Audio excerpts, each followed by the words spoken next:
Assalamualaikum warahmatullahi wabarakatuh. Waalaikumsalam warahmatullahi wabarakatuh. Ya, Bu Nita, apa kabarnya malam hari ini? Alhamdulillah sehat Pak. Luar biasa ya. Ya luar Gimana biasa. kan hari ini? Ya, Kan dari pagi sampai malam hari ini. ya.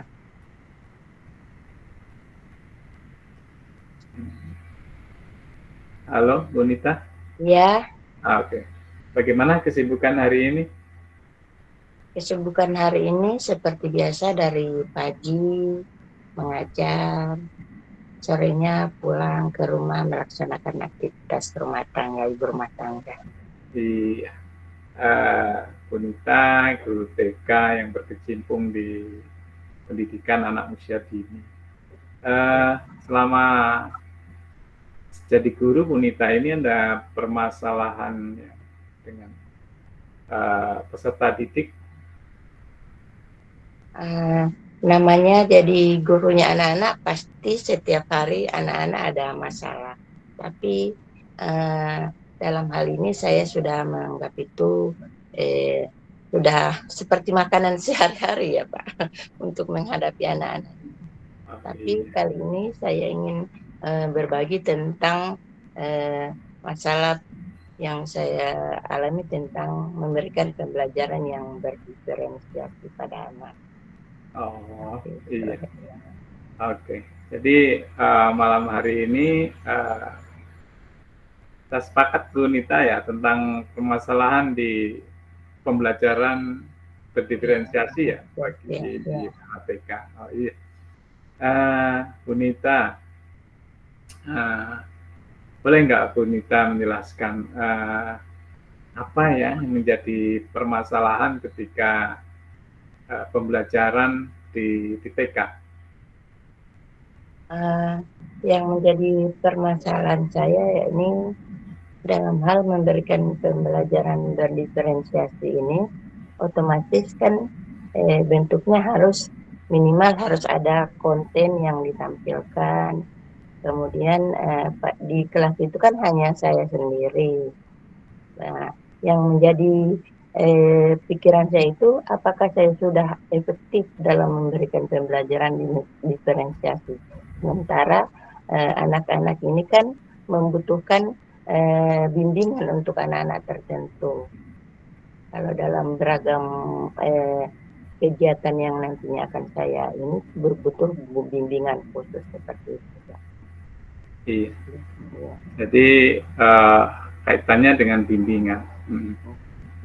Bu Nita, bimbingan apa yang Bu Nita maksud di dalam permasalahan ke peserta didik ini? Misalnya seperti pada kegiatan-kegiatan yang membutuhkan alat yang menggunakan benda tajam seperti gunting. Kemudian ada anak-anak yang belum bisa menempel dengan baik, sehingga mereka harus memang dipandu untuk saya harus berada di tempat di kegiatan itu.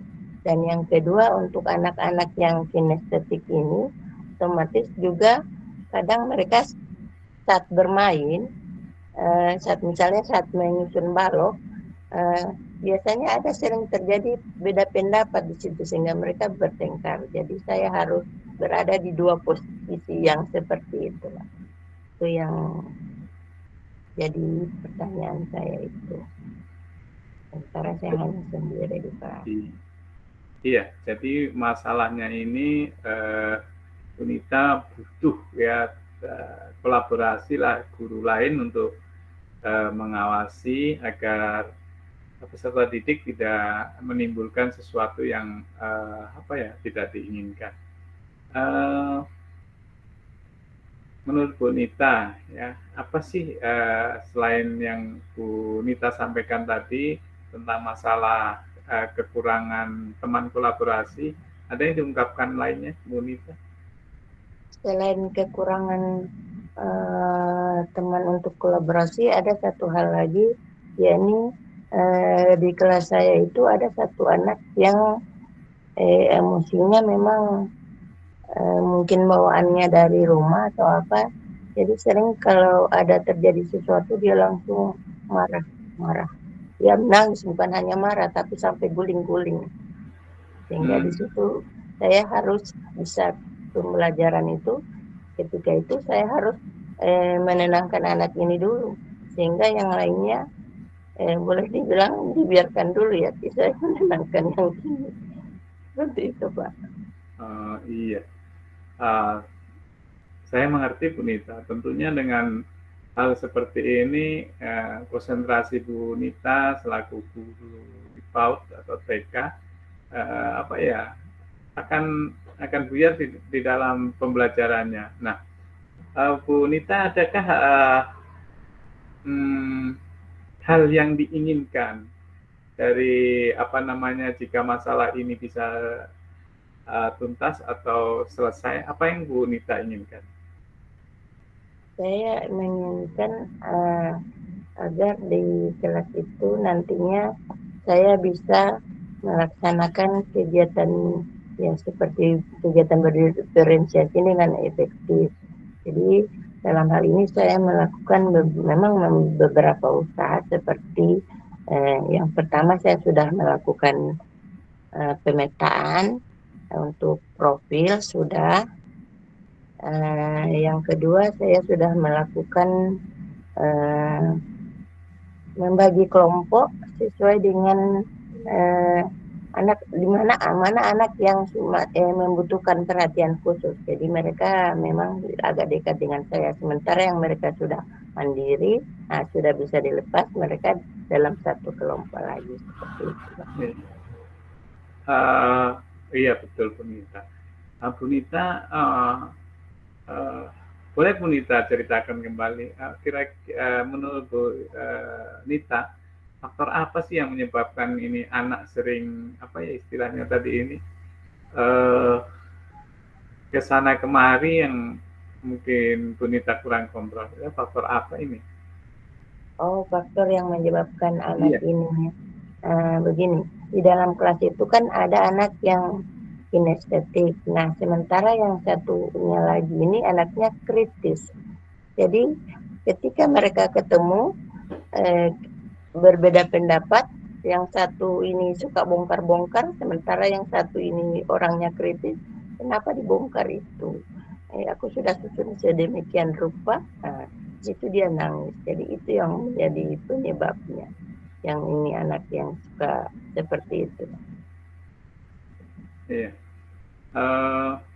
Bu Nita, ada juga ya analisa Bu Nita, faktor-faktor apa sih yang bisa membuat anak tidak melakukan lagi hal-hal yang Bu Nita maksudkan tadi? Faktor yang maksudnya yang solusi yang ingin saya laksanakan. Iya, supaya anak tidak berbuat. Iya. Solusi selanjutnya itu saya melakukan koordinasi dengan orang tua anak ini, menanyakan tentang kebiasaan anak ini di rumah seperti apa, supaya saya bisa beradaptasi dengan anak ini.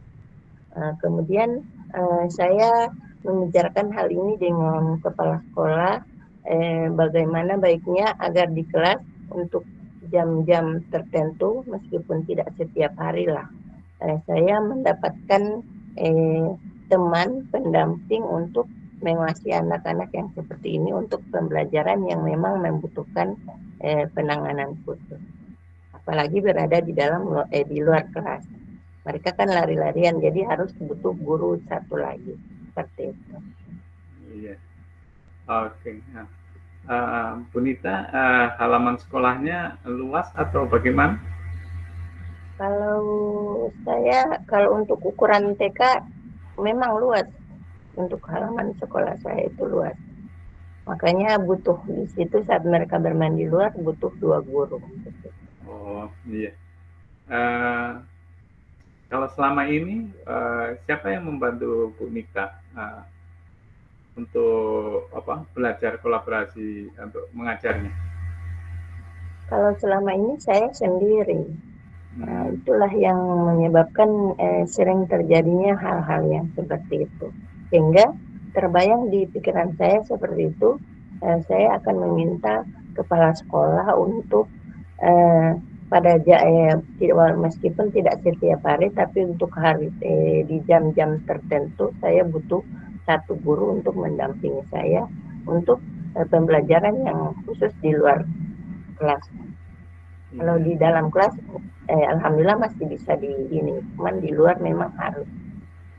Iya. Bu Nita, apa ya? Dari permasalahan yang Bu sampaikan tadi, tentunya Bu Nita sebagai guru punya apa ya? Ada hal-hal yang bisa dipikirkan sehingga bisa melahirkan ide.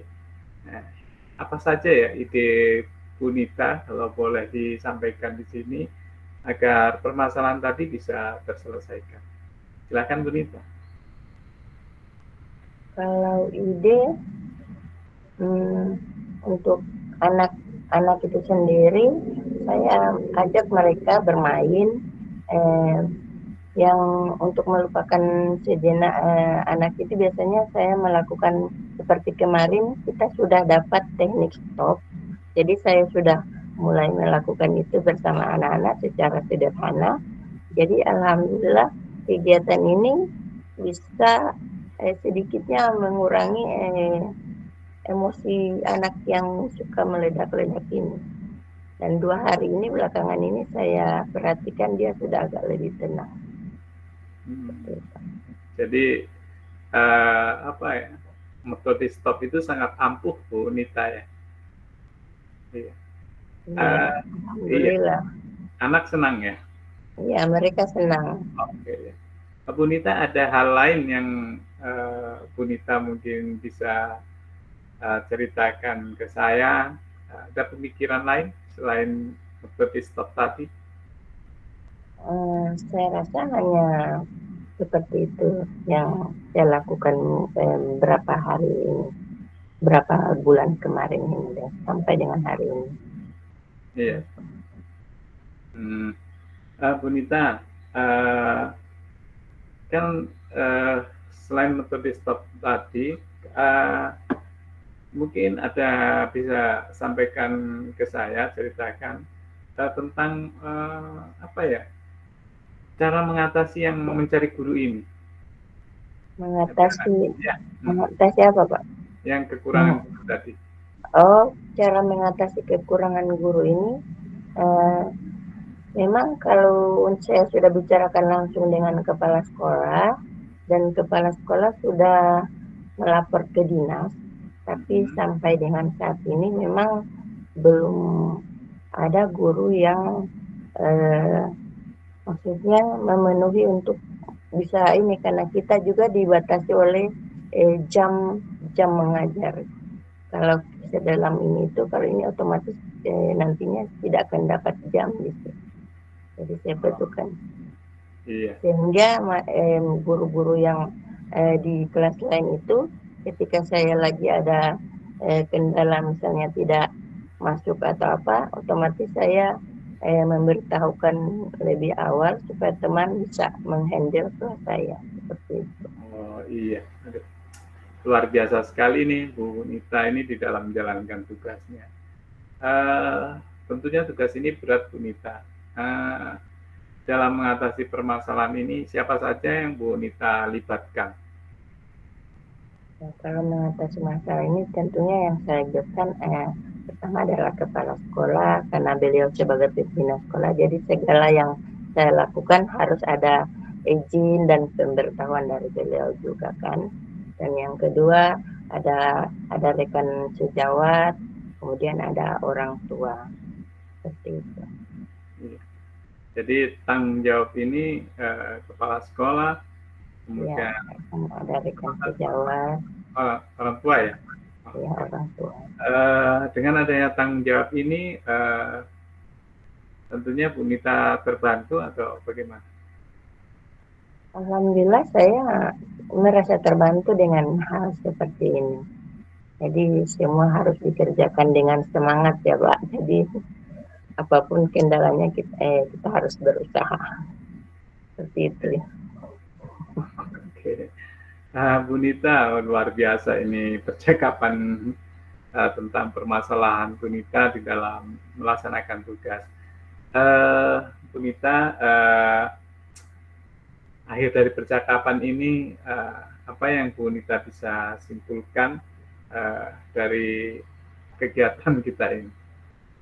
Ya, yang saya dapatkan dari kegiatan ini tentunya saya bisa curhat, bisa berbagi tentang bagaimana saya mendapatkan satu solusi bagaimana menghadapi anak yang apa temperamen, maksudnya meledak-ledak. Kemudian saya bisa mendapatkan solusi bagaimana menghadapi ketika saya merasa kekurangan teman untuk berkolaborasi, terutama di dalam mengajar saat berada di luar kelas. Seperti itu, Pak. Bu Nita, luar biasa dari apa yang kita lakukan ini, dari sisi permasalahan, Mbak Bu Nita juga sudah menyampaikan ide-ide cemerlangnya, dan yang terakhir adanya kolaborasi sangat luar biasa. Dan Bu Nita, mungkin karena waktu juga, jadi perbincangan kita kaitannya dengan permasalahan Bu Nita, kita akhiri di sini Bu Nita ya. Ya. Ya, baik Bu Nita, terima kasih sudah bersama kami. Insya Allah kita bertemu lagi dengan agenda atau kegiatan yang lain. Terima kasih atas kehadirannya. Assalamualaikum warahmatullahi wabarakatuh. Waalaikumsalam warahmatullahi wabarakatuh.